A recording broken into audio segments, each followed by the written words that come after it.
Hola, chicas. Welcome to Encuentras Your Voice podcast, showcasing Latinas as they share their journey from ancestry to authenticity, discovering that aha moment of self-love in the cultura and the thriving success that follows. I'm your host, Consuelo Crosby, here with you every Wednesday at 5 p.m. sunny California Pacific time, and reveling with our vibrant guests every week. Full-length conversations that will have you cheering for our comunidad. That single aha moment that changed their life forever, illuminating the importance and impact of the Hispanic and Latina community in our society. So glad to have you here on this Wednesday, the second half of our showcasing of The Burden of 9 Lives, written and directed by Vega Montañez, who we heard last week on a full-length episode in the conversation of his new, very award-winning film, The Burden of 9 Lives, now streaming on Prime Video, with his premiere just on November 1st. So, catching up today, we are coming to you with the women that made this film. Without these two roles, which Vega wrote very intentionally for strong women, women of color that take the lead of this movie, without these two roles, this movie just becomes an action movie. Just guys doing their thing. And just like the movie, this episode starts off as you typically would think actresses and producers talking about movies. But the twist continues throughout this episode, just like the movie, where by the end you are leaning in, hanging on every word that these two women talk about, because they are lighting you up. They are fueling your fire. They are getting you ready to take back your life. And by the end of the episode, you will be cheering, you will be clapping, you will be leaning in, yes, sister. Because Alysha Wright, producer and actress in the movie, playing the role of Dr. Frances, and the woman alongside her, Ashley Rose Nicholas, her first role as an actress, you won't believe, in the main role of Pauline. These two together, boom. And as you'll hear in this episode right off the bat, there is no intro. As soon as this screen went on in our recording, we started talking, ignoring the fact of what we were really supposed to be doing. And it was Alysha who said, I feel like I'm catching up with someone I've never even met. So apologies in advance. There is no intro. You are just dropping into our conversation just like we like it to be, as though you were sitting with us in our apartments, in our homes, on the sofa, offering you food and drinks. Lean in. You are part of the comunidad. So welcome, Alysha Wright and Ashley Rose Nicholas. So let's go back a minute, because we jumped right in because we loved instant energy. I love this that we just poured forth, but we have not done you justice, even in introducing you, even in framing why we are here today.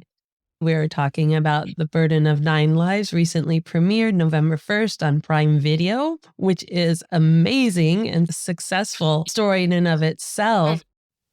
Alysha Wright and Ashley Rose Nicholas are here from the movie we're talking about. So as we do here on the episodes, we love to archive our diaspora, our ancestral story. Would you love to share yours with us right now? So my background, my side of the family is from Central America, Belize, and my dad's side of the family is from Jamaica, the West Indies. So when Vega told me about this podcast, it was just so endearing, and just I fell in love with just the conversations that you've been having. And I listened to a few of them, and it's just the tone, just not even just the sound of your voice and how you just bring it together audibly, but just the conversation and the temperature of that, and as well, just kind of encompasses an entire culture that I think is just not being heard enough, and here you are. So, which is why we did this. Thank you. That's beautiful. Thank you. I really appreciate you listening and joining into the community. And And now that we have you known to be from the Belize and Jamaica heritage, I really appreciate your joining in with us here today. How about you, Ashley? So my background on my father's side, they are from Trinidad and Tobago. And he actually moved to the Bronx in the 80s. And then my mother, she grew up in Pennsylvania. She's actually mixed. So she was half white and half Black. It was so interesting how they came together and mixed their heritages together to form me. But I actually grew up in Randolph, New Jersey. So it's interesting. I grew up in like white suburbia pretty much for the most part for childhood. So I feel as though a lot of my upbringing was kind of finding my own voice in a place like I was definitely the minority. But that is how I got into the arts in the first place, was like my parents pushing me to find comfort and find solace and find my voice in a creative medium, if you will. I was wearing her dress last night because it was my birthday. They were clubbing. Another Scorpio chick in the house. Scorpio! That was brilliant. And again, encuentras your voice. That's what it is. Discover your voice. And once you discover it, don't ever let them silence you, right? That's when your aha moment happens, which is what we love talking about here, right? Did you have an aha moment, Alysha? Well, it's so interesting because I feel like I've had a lot of them after shooting Birdie. Sure. So I actually took some time. I stepped away from acting for a few months, actually a year. Since shooting, I really started to question, like, why? Why is this the profession that I've chosen? Why did I choose producing?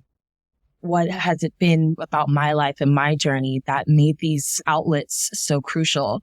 And so I've had just rapid succession of aha moments every other week.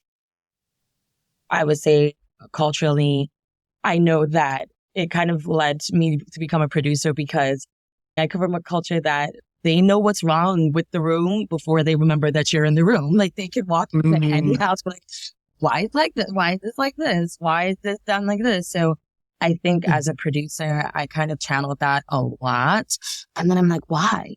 Why is that my go-to? And so I've had a lot of aha moments just personally as my self-development that I don't have to be a fixer. As a producer, it doesn't matter who broke it. It is your job to fix it. It doesn't matter who did it, when they did it, how the cookie crumbles. You have to clean up the problem. And so I kind of started working on that for this entire year. And I figured taking a break would be the best way to have that without the pressure of having to deliver, especially as an actor. You're taking on all of these roles. You're embodying the energy written by the writers, and you want to just come forward with that performance from a place that is so genuine that you don't have time for that voice for yourself. That's why I was in Spain. It took a minute, right? Alysha, it took a minute to allow yourself to open up, to let go, to not worry about what happened. Yep. Don't worry about how long you were going to cry, and be in a space that no one would need you. Yeah. You didn't have to have an answer. Yes. And you didn't have to fix anything. Yeah. And one of the things that was just amazing about working on this film with everyone, it is very much a film family. And so when you fix things, you fix it out of love. As a producer, you're like, you drive me crazy, but I know that this person is going to be brilliant in this moment. So do everything you can to create that space. And everyone was just so impressive. Just watching it for the first edit, which was done literally 8 days after wrapping, it was a completely watchable movie just from that moment. I just have a newfound respect for just everyone on the project because of that. And it made every moment of fixing it worth it. But then I had to take some time to fix me. So then you just go, it's like, okay, bye. Oh, that's a powerful story. It's a powerful story to put out there for everyone else to hear, to realize that that's how it can be done. Like, get off that hamster wheel and get on to a space that is all you. All you. And Alysha, I just wanted to throw in there, you are a fantastic producer. I felt so taken care of when you were on set. You have such like a can-do attitude and can-do spirit. And you guys curated such a strong foundation and space for us as performers. where we didn't have to really worry about anything because like any little thing that could have went wrong, you handled it right away. And you were fantastic at what you do. And I just wanted to throw that in there. I'm so grateful that I got to be around such a strong woman such as yourself. So I'm just very grateful for that. You're gonna make me cry. You are fantastic. How about you, Ashley? What about the aha moment that you found this voice? As a child, my first aha moment was really like finding the stage and performing. I actually used to be really shy. And I realized when the head tilt was in the same direction even. Girl, I don't know where it went. We are bookending you. Shy is not in the room with me anymore. So shout out from the hearts, helping me find my voice. And Gwen has your voice, yeah. It really did. It really helped me find my voice. And I was bullied very severely, especially being already in a predominantly white area. So a lot of the time, I felt like my voice was silenced a lot of times. So I was very afraid speaking up for myself. But the art gave me that space to speak, even if my voice was trembling in a sense, to find that aha moment and to let out all of the frustration that maybe I was feeling. I'm like, I could put it in my art. I could put it in a dance. I can release that emotion on stage and cry 15 times and people would clap for it. It's awesome. And then when I got into college and I did go to a musical theater school, I went to AMDA, College of Performing Arts, period. That was my second aha moment where I was really on stage, really developing my craft. And a lot of art school is kind of like breaking you down to build you back up. Through that, it's like a lot of pressure. You're crafting a diamond in a sense. That pressure creates a diamond. It's either you sink or swim kind of environment. And that was my second aha moment, was realizing, oh, I think I can do this professionally. I remember going up to Vega because everyone's like, oh, you're just a model. And I like whatever part you have that's open, or if you have any future projects, I would love to be a part of it. Whatever it is, it doesn't have to be anything major. And he came back a couple months later and was like, hey, I actually wrote you a part in this movie. I'm like, what? He's like, yeah, it's called Burn the 9 Lives. We really started speaking about it. I think it was late 2022 or something like that. I think around that time, like when we first spoke about it, got the script, we were doing like reads with each other via Zoom. It was a labor of love where he really wanted us to fit comfortably in the roles and build chemistry. So when we got on set, we didn't have to do as many takes because we were so comfortable with each other. And I thought that was brilliant. And in the material, that it was like it wasn't like we had to like do as much work while on set. And that was my big aha moment being on set. I was like, oh, I love to act.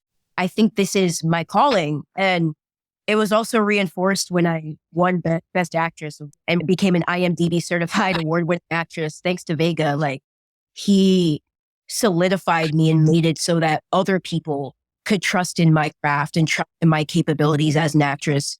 And I'm so grateful. He opened so many doors for me as an actress. I always wanted to do it.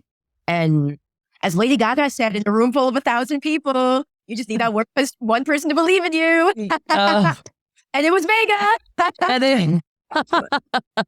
Wow. I love it. Wow. See, this is why I love hearing the backstories on the creative projects, because we don't know any of that. But wow. Well, congratulations. And wow. I don't know if you've listened to Vega's episode last week, but he speaks, he's brilliant. I think he's brilliant.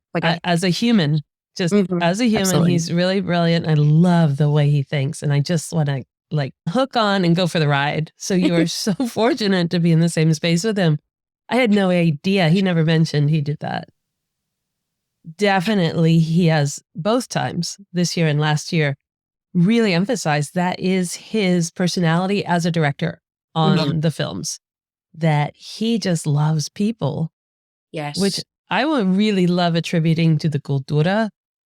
And keeping that close to you, because that's not typically this society's way of doing people. They see you as an object a lot of the times, but he loves people and he really embraces everyone on this movie in particular to create that vibe. And from this side, from total don't know anything about the film industry, just watching as an audience member, the vibe is real.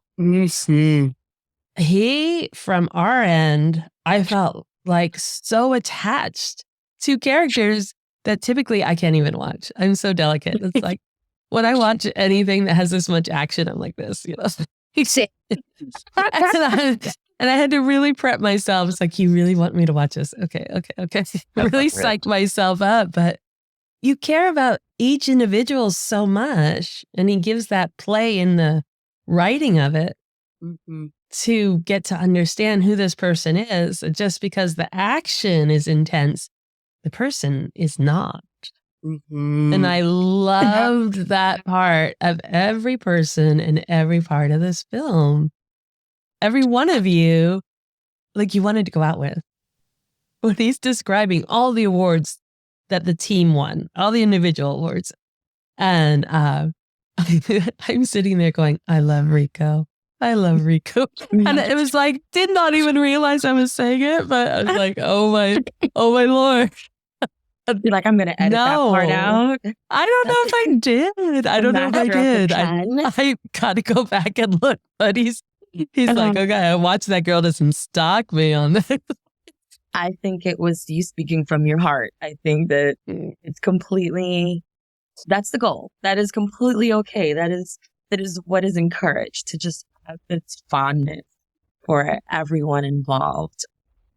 I wanted to actually take just a second to send a lot of love to the family for Jacob Rojas, who was Curtis in the film. I know when Vega, I think, recorded the most recent interview, it was a couple of days ago where Jacob actually passed away. And so I'm still kind of... Oh, I'm so sorry. Along my with goodness. the cast and crew for both films have been really just hard. And I was at the funeral with his mom on Saturday, and so everyone's just taking it really hard. And for him in general, like, he just connects with everyone in a way that you want to give it back with this project, with just all the projects that he's done. I know that as Ashley spoke to, he just has constant and regular communication. And so whereas he presents very that intense, he is in a way where it's just very focused in the work. So he will send a message at 5:00 in the morning, oh, I did this edit. And he's like, the rest of the world's not doing this right now. Or, and a part of my job was just all right, we're going to get it done in 8 days. All right. But I'm here for the ride. Like you say, you sink in and everyone's just on board and everyone's pushing themselves to see if they can get it done. And the team really did. And I kind of am a counterbalance where I am a little bit more right angle. I'm like, hey guys, you have to make sure this and this and liability and the bills and you got to pay people. And how much did we spend on? What I love about this set was that everyone ran this full spectrum of experience. There are people who've never been in a film ever, who have never even done a social media video. And then there's people who've worked network, and everyone's just learning from everyone. And that judgment really wasn't there. Everyone just showed up as themselves at a level of love and acceptance. So losing Jacob in that way just has sent everyone from both perspective sets just reeling, and it's not something that anyone's going to heal from anytime soon. And I personally don't want to just yet. Doesn't feel right. But yeah. Thank you for sharing that. And I had no idea. No, goodness. I'm hoping this is a platform for you to just keep expressing how you're feeling and talk of him and your experience with him as part of all this, because it's very evident. This is family in this film. All of the people, as Vega puts, are important in this film. There is no background player. Why don't you describe what your multiple roles are in this And then we'll take that further later after hearing Ashley's side to see more about what it's like for you in those roles. I'm Alysha Wright. I am one of the producers on The Burden of Nine Lives. I also play Dr. Francis, and I worked heavily casting for the film as well. So the process has just been a culmination of just multiple sides of creative work, meeting, production, and I've loved the experience. It is something that Vega brought up about your casting prowess, and that he really valued it in pulling the crew together. That obviously was magic for all the awards you've won on the movie itself across the globe. Right. So really loved that part of it. And Ashley, with my favorite character in the movie, and we've heard how you've gotten this part, but let's hear a little bit more about the part itself. What did you think about Pauline? Because Vega actually attributes a lot of your own personality, your own foresight into developing the character of Pauline. Mm-hmm. And so talk about that, because I can't believe you came from no acting experience to this character. Yeah, I am so grateful that Vega saw that in me enough, like I said before, to even write me a role, let alone a lead role film. I would attribute Pauline, like I said, definitely does match my energy and matches like my characteristics, which are very strong-willed, compassionate, emotional. And what I love about Pauline is throughout the film, she goes through a transformation in multiple facets. Mm-hmm. I think like the biggest theme is like, what is justice? What does justice look like to you? And how far are you willing to go to get that, to get retribution? And what I love about Pauline, and honestly, all the characters, is they all are fighting for that. And that is what Pauline is fighting for. You know, she is a nurse, but at the same time, she ends up falling in love with Jimmy Diaz, the main character, and fights for him and his own sense of retribution, even going above and beyond to kind of like do things that maybe wouldn't be appropriate for a nurse to do. But, you know, at the end of the day, she is fighting for what she thinks is right and what justice looks like to her. He's one of my favorite characters. That's all I'll say. Don't let this face Pauline fool you. What is your, Alysha, what has your acting experience been then prior to this movie? My credits, I have a bunch of credits. Oh, congratulations. That's amazing. In the last 4 years, I think I've written in overdrive. I had a film release on Peacock last summer, When Girls Ride. I was a producer on Jacqueline, which is a thriller that's on I think it's on Amazon, it's on Tubi, it's on Roku. It's for heaven's sake. So it's fantastic. Moving. So I love being able to be on the other side of it. I know as an actor what the producers need from me. And being on the other side of that table, it frames your work very differently. And I've always held myself to a standard as an actor that my job is to be as amazing as I can be as quickly as possible. Be the person that they do not have to worry about, and they will love you forever. That's just how I've come across work and how I've been able to work as long as I have. And now as a producer, I'm like, yep, that tracks. That is exactly how this works. I've loved the entire journey, and I still work. I still act. So the film that just released right before Burden was Nico, where I played Jacob's mom. So again, still working, but also learning both sides of the table. And the information you get as an actor is on parallel once you understand the side of the table. So do you think many actors have that opportunity? Do they not get involved in that side? Do they not allow actors to get involved in that side? A lot of actors aren't in that space, but they should. If no one's going to give you the opportunity, you should definitely take it for yourself, just so you know, to know what is required to bring all of it together. Vega in particular makes it look very easy, and it's not. It's will show you. It's very difficult. I wear it better. I wear the difficult. You let everyone know. I wear the difficult. Time out. I'm in overload. Let's just stop. Take a minute.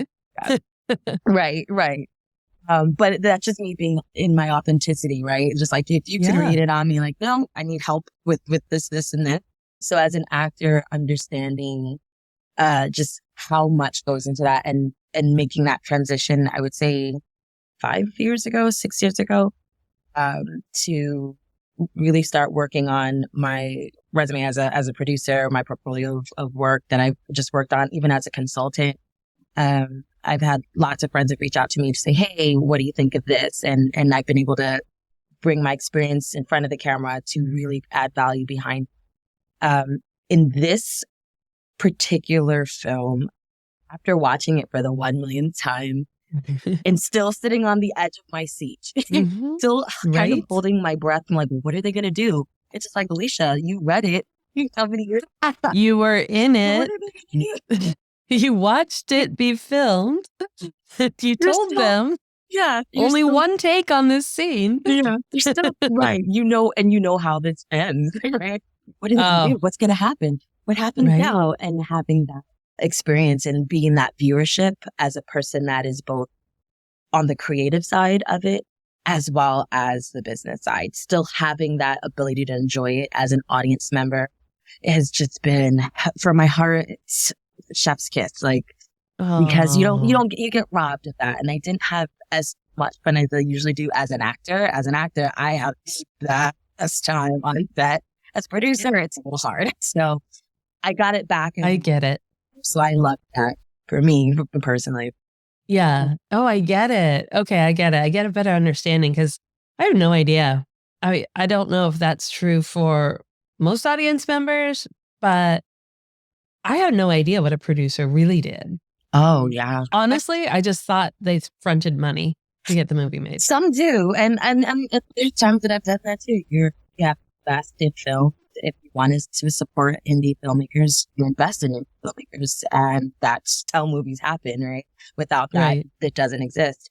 But also, there are different tiers in that process, and so some of them are just, the executive producers who are finding your funding or doing your most crucial deals, and then there are the producers that are managing your budget, and then there are producers who are managing all other aspects of getting the film done and hiring their leads for each unit. So it takes a lot of orchestration, and especially with Vega, is so hands-on with a lot of the things that he's doing and has a lot of vision.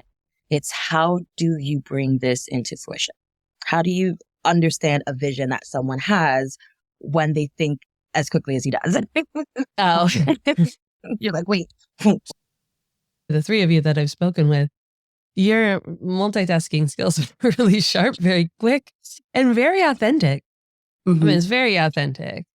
And like you said, Alysha, coming through on the film, for me, again, not really a action thriller type movie watcher, I did lean in, just like you were describing. I was like, what?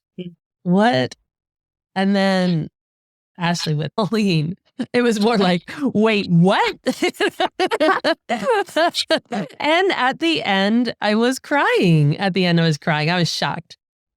The story development was so beautifully done. Is that something you can readily pick up as an actor where you're reading along in the script? Can you automatically feel the authentic version of the character at that point? Or does it take being more with the entire crew of actors? I think it really depends on the script.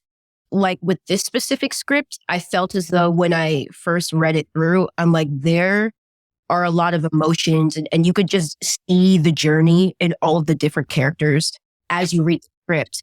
But like I said before, through like our rehearsals, it furthered more. We're like that kind of like synergy and chemistry and transformation showcased more.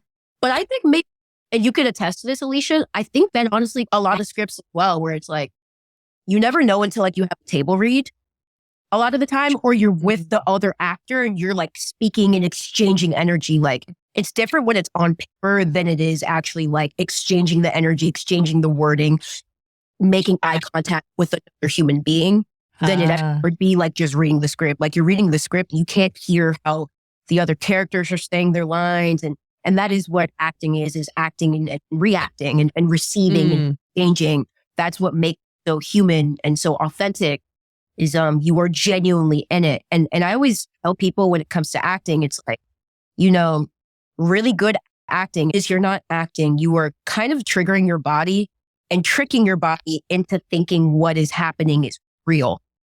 So it's not acting. You are really feeling and in that for sure.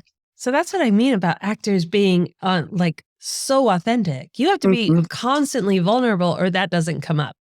Exactly. You are tricking yourself. You're like, I am not like pretending to be sad. Like, no, I'm actually in pain. And I would like to say shout out to Vega because there were certain scenes I know that required some really deep emotional parts. Pauline for sure. And everybody on set definitely understood and curated such a space where I was like, oh, I need a minute. And they space for me to calm down. And you are tricking your body into thinking it's real. And just because mentally it's not real doesn't mean your body doesn't realize that. And they're so understanding and loving. And it was such a beautiful family aspect. That seems rare, Alysha, do you think? Do you think that's a rare beyond Vega that doesn't typically happen? I think it depends. Like every set is different. Every production is different. And every director has their own way of going about things. So honestly, I can't even call it each specific set. I've had different experiences on every single project I've been on. Mesh into whatever that aspect is. But this specific film was a family aspect. Everyone came with not necessarily the whole thing emotionally fleshed out, but just that seedling of what they were going to bring to set, which makes it an easier lift when getting to set, right? Because then how much work each person's going to have to do, whether it be in rehearsal or just kind of, additional reads with your scene partners, just so you can really get the energy and that bond. And so to see what came off the page onto the screen, I looked at Vega and I was like, you wrote a completely different genre of film. I'm like, yes, it's a dark action, but your writing style is kind of like, it has the darkness, but the high drama of almost anime, almost. And if you look at each character, even the doctors, even the way the revenge comes out, the reaction to the revenge, and it's not something that I saw reading it, but it's something that each actor was able to embody. Like, it's not something that was on the page, but it was something in the writing, and they all tapped into it and they brought it. And it was just amazing to watch it after the edits. Let's frame both of you together, which I love having you both here together because like you say, you are together right away in the movie. Yes. Alysha is Dr. Francis, Ashley, the fab, Pauline, the nurse. Two things to this. Very first, again, like we've been saying, post-election, men live in a different reality than women. And watching the movie as a woman, the very right off the bat lean in after the opening showdown was, one, the doctor's a woman. Thank you, Jesus. And two, the power of the two of you together in a caring role. You are the doctor and the nurse. You are caring for this patient and you don't care who he is, what he's done, whatever.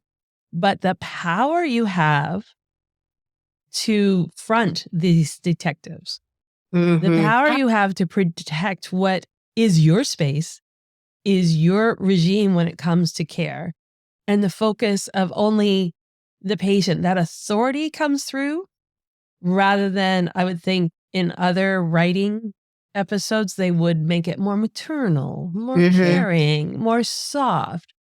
I was shocked. Loved it. Absolutely loved it, but shocked.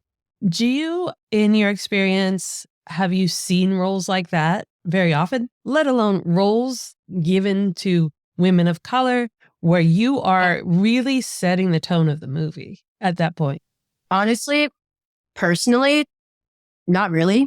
That's just, that's just me being honest. Or even like I can't think of roles it. that kind of come my way a lot of the time. It's almost like you're a placeholder of sorts. Exactly. That's, you're not really there to carry the story along. You're there to kind of like sprinkle in some sort of like ambiance, if you will. And the fact that we able to embody such strong characters and such strong roles, and that was my first role, I kind of feel spoiled because I'm like, I look for that in a lot of writing where I'm like, okay, like I'm here and yep, that's the man, that's the main character. Okay. What am I doing? We're kissing here. Okay. Yeah. For the character to say more than what is usually on the script, or for there to be more of an objective or more depth. And these characters were so multidimensional. And throughout the entire film, like we had spoken about, there's such a journey, characterization wise, storytelling wise, that I feel grateful we got to be a part of. I don't really see a lot of stories like that. And I would like to see more stories like that. So shout out to the space, because we have the power to put out the story that Hollywood doesn't really want to tell. Absolutely. And just the question alone just creates this emotional space, especially after everything I think that the country's gone through, with just the turmoil of election and just being the shadow of that.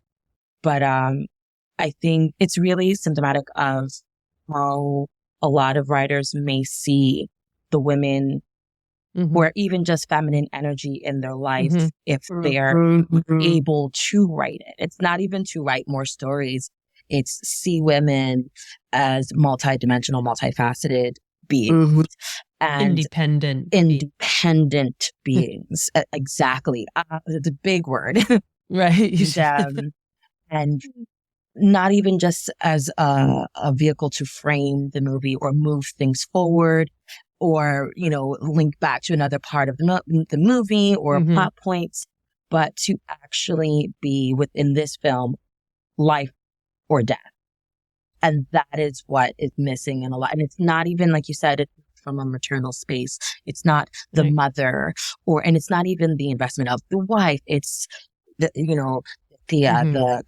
doctors who then become the I don't want to spoil, but the doctors that become a part alibi, part getaway, part the oops, the whole thing, right? But also part of the representation of the women within this movie is that they are the drivers of what happens. Like, they anchor him to the ability to keep moving forward. I think that a lot of men or masculine energies may not understand that is not even, it's not even just one function. It's one of the many functions of feminine energy and women in this world. And so to have a script like that and to be able to play the assertive but caring role to where these are my values. This is my value system professionally. And I don't care what he did. Like you said, I don't care what he did. Right. Your investigation is secondary to his ability to withstand investigation. I need to make sure he's alive before you can make sure if he's guilty. And there's the space of, before they even know that they're looking for him, they're kind of already looking for him.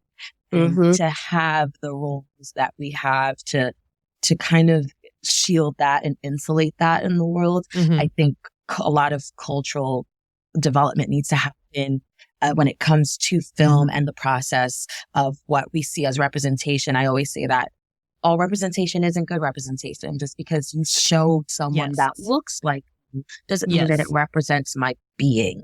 I don't want women to have more things to say, but more things to be. And that is very important for me. And that's why I decided to be on this side of the table, because then I have an active hand on what can be created. There's the power right there. right there. And I so agree with you when it comes to representation, because all of this very stereotypical society thinks that dropping, like you were saying too, Ashley, dropping a woman into the same role we know of, dropping a woman of color into a same role. There's a designated assignment of what that person should be, because it's being dropped in as just, oh, well, there you are. We see you on the big screen. The reality of, again, going through the tia, oh, you knew by the look on her face. Like, we all have that mother, or we all have that tia. It's like, oh, dang, she already knows something's going to go down. Like, just from the look on your face. You can't write that unless you know. Mm-hmm. And I think then it goes to your characters as the doctor, as the nurse, and beyond. Because when we say doctor and nurse, stereotypically people are plugged in. Oh, I know what that's going to look like already. No, you don't. Not from a diverse point of view, you don't. Because that brings a totally different personality, like you were saying, based on your own emotion, based on your own upbringing, your own life experiences that are not stereotypical in this society. I love that. And it adds a completely different I element love to that. it. That's the scene.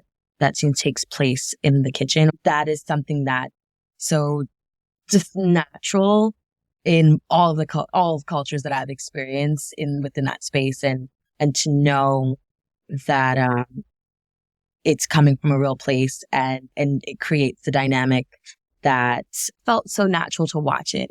So when you watch the loss, you feel it more. You feel the loss more because you can see yourself in that space. Like, that's my cousin. Those are my cousins going out to do this thing. That's my aunt standing at the stove. That's me, in parts of that. And that's what representation is. Even if it's not necessarily something that you've done, the dynamics, because you see it represented in ways that I can also work because it's tempted, right? But it's done in and so it's done from a place where it feels more like marketing. Or like you said, we're going to drop this thing in, and the decision is it coming from someone who's expressing. And that's where those emotions come from, to go, no, that is a genuine kitchen.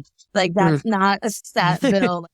Ashley, your character, did you know you had that in you? Know what? That's a great question, because as a regular person, I feel as though I do like to cry a lot. I am a very emotional person. So I knew that the emotions, like, I was capable of tapping into that. But as far as like being able to tap into that kind of character and to do that on set, I was not sure if I could do it or not. I think a lot of actors, a lot of the time, especially if it's like a very in-depth, emotional, borderline, like maybe you have to cry for a scene, a lot of actors are afraid, like, will I be able to do that? Will I be able to procure such emotions? There's all these people on set. There's all these cameras. But the strength. And the strength, too. like the power that comes out of you. To be able to embody like that kind of strength, that kind of emotion. But then again, I think being vulnerable does require a lot of strength. And I feel as though people, a lot of the time, they think vulnerability is a sign of weakness. But in a world in which you constantly, especially as women, have to be hardened, have to like look over your shoulder, have to be on guard, I think it is an act of retaliation to be emotional and to let that set out a lot of the time. So yeah, I wasn't sure if I would be able to embody that on set, but Vega, like I said before, and the kind of set that it was, built such a beautiful family where I felt as though I could push whatever I wanted to the limit. Did it resonate with your own personality? Or is that a discovery? I feel as though it did resonate with my personality in a sense. I feel as though a lot of the time when I'm trying to take up space, I am afraid to be vulnerable. I'm like younger looking and I'm smaller in stature. So a lot of the time I feel as though people kind of try me a lot, like in regular life. So a lot of the time it's like I have to kind of like vocalize and stand up for myself, especially as a woman of color. I'm like, I have to stand up for myself and stand up for what I think is right. You're not going to speak over me. You're not going to tell me how I feel about this. This is how I feel about things. This is what a boundary looks like. This is what I think is right. And I'm going to do that, whether you like it or not. Like, and honestly, that is also what the character has taught me in a sense. Well, is standing up for what I think is right and taking up more space, whether it's on or off set. Pauline taught me that a lot, where it's like, no matter who I'm speaking to, I will stand up for myself and I will do what I think is right. Just showcasing emotion in general. You know, I come from a Trinidadian background. In the Caribbean household, it's like, why are you crying? Like, you know, you have a roof over your head. Like, what's there to really cry about? You know what I mean? But like I said before, vulnerability is strength. And I'm learning that more and more when I see it in others. I'm like, wow, this is like a strong individual, but they are able to shine their light in a world of darkness. They're not afraid to speak their minds. They're not afraid to like really speak about how something bothered them. And even with the election recently, the people that I follow have been so strong in their voice and speaking about how you are supportive of this kind of person. You should not be in my space. You should not follow me. Yeah. And it was really just inspiring to see all the different individuals who were standing up for what they thought was right. Yeah, collectively as women, we don't have spaces, like you say, we don't have spaces to be that we make our own space, but that can also be exhausting because you are chipping away at a place that doesn't want that. No, you're not bringing that here. And then it becomes both familial, culturally, societally, what's wrong with you when we're talking about that? Why do you have to be that way? If that is the role expectation from the acting of the women in this movie, the whole movie falls apart. It becomes nothing but a shock effect for action, and there's no storyline. There's absolutely no storyline at that point without the women being in this strength. And like you say, these are authentically how the women are. This is it. Throughout the film, each feminine dynamic that you saw. And I don't know if that's something that Vega planned, but it was definitely felt an experience. Yeah. And I think it has way more gravity than I had even imagined upon reading it. I didn't think that it would impact me the way it does. Say no. That those phone calls, those moments, those quiet moments between Jimmy and Pauline, that give you those emotional anchors to cry at the end or be happy at the end. No spoilers. That's how life works. You are going to be emotional, and sometimes you need other people to hold that space for you, but you need to be comfortable with that vulnerability, like Ashley was saying, and how people give that back to you is important. And so to have that on set for everyone to experience, but also to have that on the screen and to translate so well was just a blessing. And I can't wait for everyone to watch it and have that experience for themselves. Yes, absolutely. Maybe for the first time, because again, you don't get this type of screenwriting, this type of performance, this type of movie being made, even with the intent, whether it was for the thriller, whether it was for the love. I think it's a love film. If you were to write it one way or the other, you're just going to get a very surface level because no one's going in with that emotion, that depth, unless it's a little bit contrived. What would you suggest as women of color, for everyone out there? Because it is just a human condition. It is a human entity to want to be open of ourselves for each other and to understand each other's existence and their place in it. What is a way that we can begin to develop that as a community, as a society, that you've seen had opportunity to, in all different roles, to create?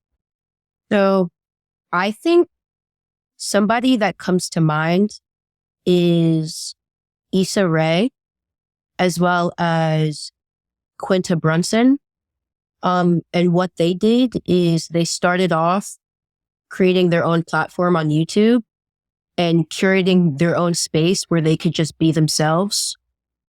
Because nobody like we said before, nobody really resonated with what they were trying to do, especially as women of color. So they said, okay, well, I'll just do it myself. And even in my own career, like when I was first starting out as a model, people were like, okay, but like, you're like 5'2", like you can't, like there's so many people that are telling you can't do what you want to do. But that's kind of what my entire journey has been, was just, I'm just going to do it anyway. And especially in like the indie space, that is what the indie space is like, okay, Hollywood is saying no, but we're going to do it anyway. We're going to find the funding and we're going to find the right people that see the vision and believe in that and just put it out there anyway. And, you know, like all these awards later, clearly it paid off for the burden of 9 lives. We did it anyway. So, based off of that, I would just like to say, finding a platform, curating your own platform, finding your voice in that platform, putting it out there, doing it anyway, and letting people catch up is a good plan. It's honestly paid off in my platform as well, where I've curated it in a way in which I'm like, I'm just going to put my art out there anyway. I'm just going to do it anyway. And if people like it, I'm sure they'll come and they'll support. And that has been very fruitful in my own career. I came from London like last week and there was a mural of my face in Manchester. There was a mural of a body of work that I had created that I had never seen before. I had never stepped foot in the city before. And this mural was there because somebody saw my work. They saw the heart I put into it and they liked it enough to put it in a city I had never been before. So if I feel as though my journey is a testament to that. Power. So many people, like all of these strong women of color, are a testament to that. Do it anyway. Don't wait for permission. Don't wait for somebody to tell you you're good enough. Do it anyway, put it out there, and the people that vibe with it will vibe with it, and allow the others to just catch up. Or not. Wow. Congratulations. My God. Congratulations. And that's so beautifully said. I was like, more merch. Yeah. It's just more merch. I mean, it's so beautifully said. I love that. I love the power. More merch. Yeah. I love the power though. It's like you're giving people permission. You're giving women permission to be themselves. Our process in life, our experiences, it shapes and molds how we interact with the world. And if we can't find just a little bit of empathy for someone else who's walking in the same walk with us, then how exactly are we going to demand it from anyone outside of that? And I think to create that space, we have to echo what Ashley said earlier about don't wait for that permission. It comes from being able to live your life unedited for yourself. Because a lot of that conditioning and the programming that we have has taught us that we can't do that anyway, right? So I think that first step is to accept yourself in this unedited version and be in touch with yourself. And even the ownership of when you've perhaps been that for yourself, like, oh, I was kind of a jerk in that moment, but take those steps to have the consistency in your values and morals as a person. There are times where I've been very hard. I've been super extremely hard, but it is me exercising my responsibility in a role and not shrinking back from that and not letting my gender define how I handle this. If I'm responsible and I'm the boss on this, well, guess what? This is what you're going to get. And there will never be apologies for it. But also, I can approach it a tenderness and a kindness and an understanding when necessary. And I dare anyone to judge me for that as well. Being able to live both sides of that is so powerful. And you can't wait for anyone to give you that power. Like she said, you cannot wait for anyone to help you make the decision on who you're going to be at any given moment. You have to come to the table with that conversation in hand to say, this is me and I can stand by any decision that I make. And I can't be swayed by the acceptance in one space and the rejection in another. You two are amazing, really powerful and empowering women to each other. Such a great example of how all of us should be embracing each other in our spaces together and empowering each other, lifting each other up, shining light on each other. It has been a valuable lesson just in that. And then to also go beyond and professionally show us what you've accomplished is just an honor to have you both here on the podcast with me today. I really appreciate your time and your energy and your really deep sense of being. Again, it's just, I can't wait till you're in another movie for me to watch it. I have to go back to all the catalog of Alysha and catch up. I'm way behind. So thank you for so holding much. the space for us. I just really appreciate being here today. Thank you so much. You're so welcome. Yeah, and I wanted to just also say thank you as well for having us and just having a platform that speaks on community and the ties that are necessary.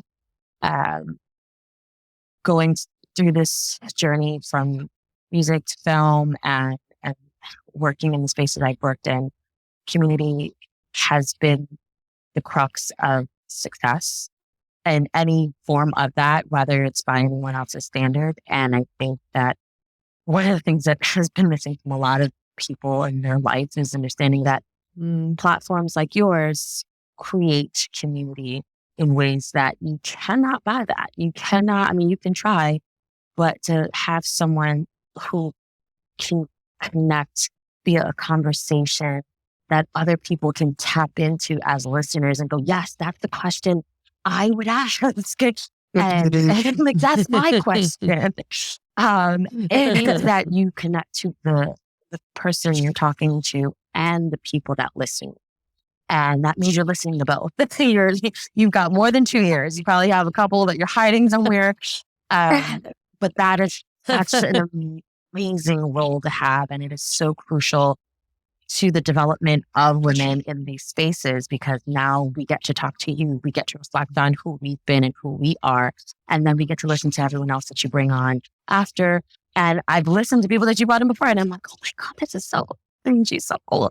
And you being daring in that way. And so thank you for being that difference. And thank you for showing everyone how important this space is, not just because it's marketable, not just because women have such a high buying power and that we make millionaires and billionaires just because we thought the color was cute. But that's real life. Like, we can do that whenever we want. And it's not something that should be exploited. It's something that should be respected. And so for you to create this space and be connected to your audience and to your guests the way that you are is just amazing. And I thank you for being so daring. It's so important. Oh, thank you, ladies. Thank you. I know emotion. Okay, did I not tell you? I can't even. Please support these women in their careers. Support them in what they're doing. In the burden of 9 lives, they bring more to their acting roles than just following through on the script. These are women of power. These are women of compassion. These are women who are cheering you on. They are the pillars of our society that say, yes, do it anyway. Don't let anyone take your voice. Don't let anyone silence you. And if you need to be part of something bigger, find your community. And we hope you find it here with us. Remember, Burden of 9 Lives is streaming on Prime Video, and we will have the contact information for Alysha and Ashley in the show notes, so go take a look at that. We'll also have links to their bios so you can read more about them in their professional careers and look up. I didn't have time to fit it into the episode, but really, Ashley, she says she's 5'2". I still don't believe it. Join us next week when we have our final November episode, because we're taking a break on the Thanksgiving week. But in preparation for that moment of gratitude, for that week of pause, where we really gather and express our love and our compassion for each other, our gratitude for what we have, we are bringing you Yunori Council. Yunori is a 4th-generation Garifuna spiritual guide and self-trust catalyst for iconic leaders. Recognized by Pinterest as a top global tastemaker, she's a leading expert in spiritual mastery and intuitive insight. Yunori co-founded the self-trust company, reaching over 40,000 people monthly. Known as the coach's coach, she masterfully guides clients to break through emotional barriers. Everything we've just been talking about, unlocking expansive personal and business success. This pole dancing, tea drinking, Dragon Ball Z enthusiast is passionate about authentic self-mastery. And I love that word. Self-mastery is everything that we need to keep practicing with Yunori's help and the insights of Ashley and Alysha to power up and get ready for next year's explosive presence of the feminine energy. Step into your truth, ladies. Ciao. We love that you have subscribed to this podcast and continue to champion women who understand the life of all things Latina. Be sure to follow and subscribe to the Encuentras Your Voice podcast so you don't miss a single episode. They will automatically drop into your listening device each week. And we'd really, really appreciate if you take a moment to add to the reviews that we already have. Tell us what you like, tell us what you're hoping to hear, and we will get there. Share this with your friends and family to help us grow our comunidad, and keep following us on our social media. Tu Encuentras Your Voice. We are so grateful to you for helping us grow this community and would love to learn of all the amazing Latinas who you know are creating the world we thrive in. So reach out to me on social media at Encuentras Your Voice, and let's keep leaning into our authenticity in pride. Help us make Encuentras Your Voice the place where you are 100% represented.